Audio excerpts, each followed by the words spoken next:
মেয়েরা যারা মাথায় কাপড় দেয় না, বিশেষ করে মেয়েরা হিজাব যারা করে না, কিয়ামতের ময়দানে এই মেয়েদের এক একটা চুল এক একটা সাপ হয়ে তার শরীরে তার মাথায় দংশন করতে থাকবে। নাউজুবিল্লাহ।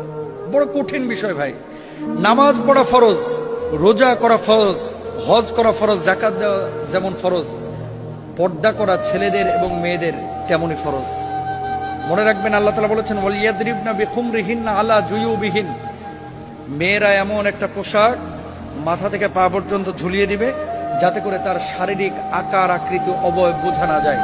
আজকে সামান্য একটু ফ্যাশন করার জন্য, নিজেকে জাহের করার জন্য, প্রেজেন্ট করার জন্য, মানুষের সামনে আমার সিল্কি চুলগুলোকে প্রকাশ করার জন্য আজকে আপনি যে পর্দার খেলাফ কাজটা করতেছেন, এই সিল্কি চুলগুলোই কিয়ামতের ময়দানে এক একটা ওই রাসেল ভাইপারের মতো আক্রমণাত্মক হয়ে যাবে।